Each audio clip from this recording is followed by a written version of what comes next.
जय हिंद फ्रेंड्स। मैं ऋतिक कुमार सिंह और आप देख रहे हैं JMPR एकेडमी।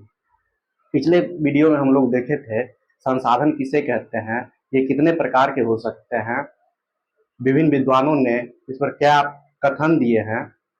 इस सभी बातों को हम लोग पिछले वीडियो में देखे थे। संसाधन को कितने वर्गों में बांटा गया है, किस आधार पर बांटा गया है, इस बात पर भी हम लोग चर्चा कर चुके थे कि संसाधन को मुख्यतः चार भागों में बांटा गया है या चार वर्गों में बांटा गया है। पहला उत्पत्ति के आधार पर, दूसरा उपयोगिता के आधार पर, तीसरा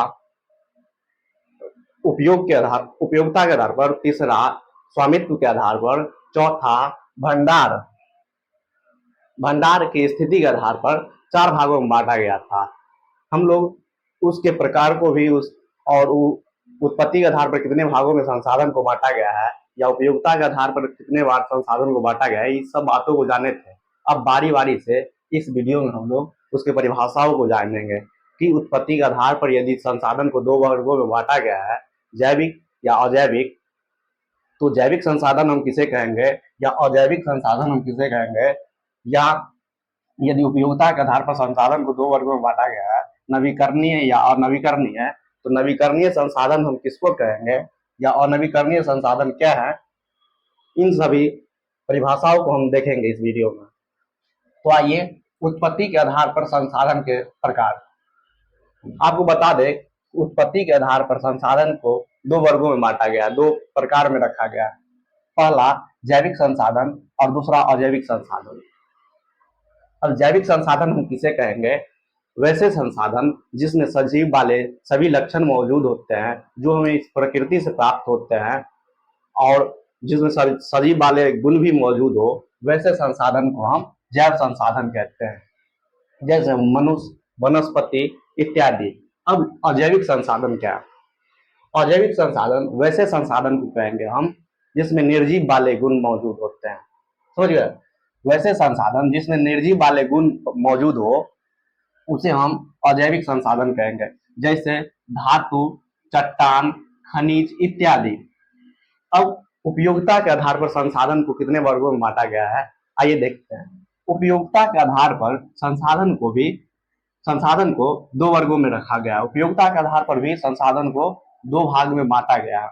पहला नवीकरणीय संसाधन और दूसरा अनवीकरणीय संसाधन। पहला नवीकरणीय संसाधन और दूसरा अनवीकरणीय संसाधन।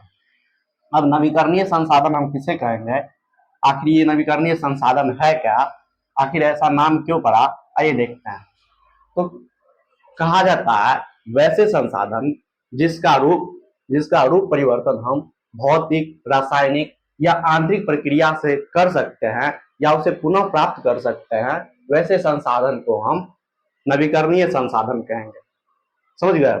वैसे संसाधन जिसका एक बार उपयोग करने के बाद भी या तो हम भौतिक प्रक्रिया से उसका रूप चेंज कर दें या रासायनिक प्रक्रिया से उसका रूप चेंज कर दें या तो आंतरिक प्रक्रिया से उसका रूप परिवर्तन कर हम अपने उपयोग में ला सके, वैसे संसाधन को हम नवीकरणीय संसाधन कहते हैं। क्या कहते हैं? नवीकरणीय संसाधन कहते हैं। जैसे कि सौर ऊर्जा इत्यादि, जिसको हम पुनः प्राप्त कर सके उसे हम नवीकरणीय संसाधन कहेंगे, ऐसा समझ लीजिए। अब अनवीकरणीय संसाधन क्या है? वैसे संसाधन जिसका उपयोग हम बार बार नहीं कर सकते हैं। ऐसा क्यों? क्योंकि इसका जो निर्माण होता है वो लंबी अवधि में होता है और एक जटिल प्रक्रिया के बाद होता है, जो जटिल प्रक्रिया घटित होने में लाखों वर्षों का समय लगता है। अर्थात ऐसे संसाधन का उपयोग हम बार बार नहीं कर सकते। इसमें ऐसा भी कोई संसाधन है जिसका उपयोग हम सिर्फ एक बार ही कर सकते हैं, जो पुनः चक्रण योग्य नहीं होता है। तो वैसे संसाधनों को हम अनवीकरणीय संसाधन कहते हैं। जैसे जैव ईंधन, जीवाश्म ईंधन, जिसे हम जीवाश्म ईंधन भी कहते हैं, जिससे हमें पेट्रोलियम, कोयले इत्यादि का प्राप्ति होता है, जीवाश्म ईंधन से ही होता है। समझ गए? तो जीवाश्म ईंधन को हम अनवीकरणीय संसाधन के प्रकार में रखते हैं। अब स्वामित्व के आधार पर संसाधन के कितने प्रकार है? स्वामित्व के आधार पर संसाधन को चार वर्गों में बांटा गया है। पहला व्यक्तिगत संसाधन, जिसे हम निजी संसाधन के नाम से भी जानते हैं। दूसरा सामुदायिक संसाधन, जिसे हम सार्वजनिक संसाधन के नाम से भी जानते हैं, और तीसरा राष्ट्रीय संसाधन, और चौथा अंतर्राष्ट्रीय संसाधन।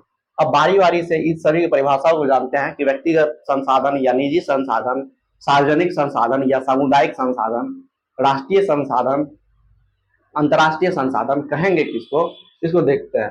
कहा गया है व्यक्तिगत संसाधन।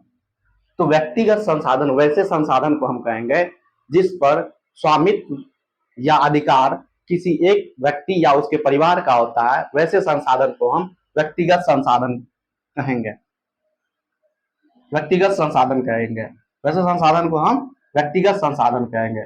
जैसे कि आप देखे होंगे भूखंड, तालाब, बाग, बगीचा।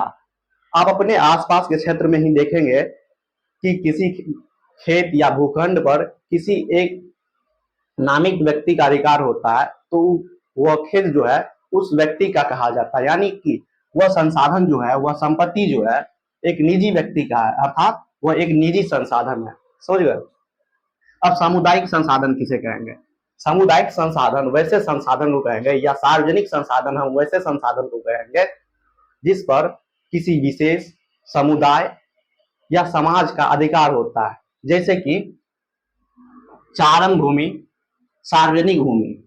ऐसे संसाधन पर हम किसी व्यक्ति को जानने या वहां अपने विभिन्न कार्यों को करने से रोक नहीं सकते हैं उस विशेष समुदाय के लोगों को। समझ गए। सभी तो नहीं जा सकता है, लेकिन उस विशेष समुदाय के लोग का, उस विशेष ग्राम के लोग का कह सकते हैं, वहां जाने से परहेज नहीं कर सकते हैं, किसी को वर्जित नहीं कर सकते हैं। तो वैसे संसाधन को सामुदायिक संसाधन कहते हैं। जैसे कि मंदिर, मस्जिद इत्यादि हो गए, पार्क हो गए। शहर में जो पार्क होते हैं वो सार्वजनिक संसाधन के अंदर आते हैं। अब देखते हैं राष्ट्रीय संसाधन। राष्ट्रीय संसाधन हम यहाँ तो लिख दिए, लेकिन ये वीडियो ज्यादा लंबा हो जाएगा, इसलिए हम इस राष्ट्रीय संसाधन को हम अगले वीडियो में देखने वाले हैं, अगले क्लास में देखने वाले हैं, इसकी परिभाषा अर्थात। और ये एग्जाम के पॉइंट ऑफ व्यू से बहुत इंपॉर्टेंट क्वेश्चन है, राष्ट्रीय संसाधन और अंतर्राष्ट्रीय संसाधन। इसमें भी आपको क्वेश्चन पूछा जाता है उत्पत्ति के आधार पर, ऑब्जेक्टिव में आता है बोर्ड में, उत्पत्ति के आधार पर संसाधन को कितने वर्गों में बांटा गया है। तो आप लोग कहिएगा 2 वर्गों में, ये नहीं कहिएगा मुझे नहीं पता है, मुझसे मत पूछो ना। समझ गए। तो उत्पत्ति के आधार पर संसाधन को 2 वर्गों में बांटा गया है, जैविक संसाधन और अजैविक संसाधन। उपयोगिता के आधार पर संसाधन को भी 2 प्रकार में बांटा गया है, नवीकरणीय संसाधन और नवीकरणीय संसाधन। स्वामित्व के आधार पर संसाधन को 4 वर्गों में बांटा गया है, व्यक्तिगत, सामुदायिक या सार्वजनिक, राष्ट्रीय संसाधन और अंतर्राष्ट्रीय संसाधन। अगला एक और वर्ग है जिसके आधार पर, जो भंडार की स्थिति के आधार पर भी संसाधन को वर्गीकृत किया गया है, उसको भी हम लोग अगले वीडियो में देखेंगे। तब तक के लिए जय हिंद, जय भारत।